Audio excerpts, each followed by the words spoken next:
الله نور السماوات والأرض مثل نوره كمشكاة فيها مصباح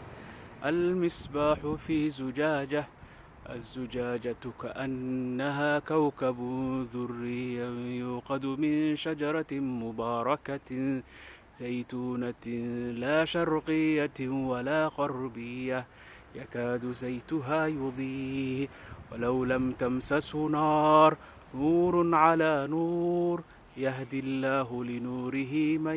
يشاء ويضرب الله الأمثال للناس والله بكل شيء عليم.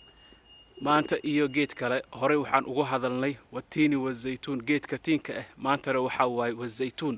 zaytuun geedka zaytuunka sidaanu u samaysan yahay hadda u jeedaan caleemihiisa waatana miro malaha sanad u dhaafo u dhalaa geedkan sanadkii hore wuxuu u dhalay qeyr caadi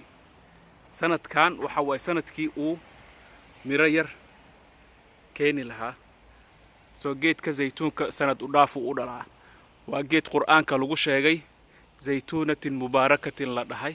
oona aad iyo aad u fiican geedka zaytuunka sida la socotaan caafimaadku u fiican yahay dhowr arimood u fiican yahay midda ugu horeysana waxa waay wadnaha maxal dhahay kolestaroolka iyo waxa soo yareeyaa waxa maqashaan dad lugi gacan dhacayo geedkan zaytuunka saliidiisa inay cunaan u fiican sidoo kale zaytuunka wuxuu u fiican yahay maskaxda wuxuu la dagaaltamaa cudurrada wuxuu leeyahay vitamin E oo u fiican maqaarka iyo timaha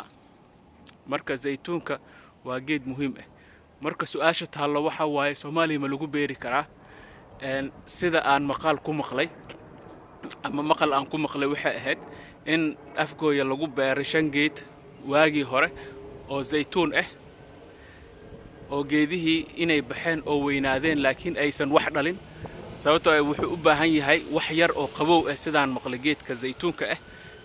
laakiin sida aan la soconno Soomaaliya waxay leedahay meelo fara badan oo qabow ah dhulkaas oo lagu beeri karo zaytuunkan oo laga sameeyni karo saliid aad iyo aad u tayo leh oo ummadda Soomaaliyeed ay aad ugu baahan yihiin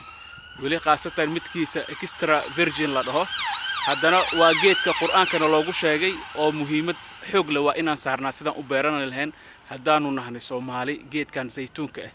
waa sisinta midkii barbar dhigi lahaa oo ma aragtay saliid cadayda Soomaalida isticmaasho in la yareeyo oo lagu bedelo saliidda sisinta iyo saliidda oo maxal dhahay olive-ka marka geedkan iyo maanta waa geed cusub oo aan idin soo bandhigayo beeralayda Soomaaliyeed oo aad beeri kartaan suuqa adduunkana wuxuu ka joogaa qiimo aad iyo aad u fiican waa kana geedka zaytuunka sida u jeedaan meeshaan yariista lagu beeray waxa lagu beeray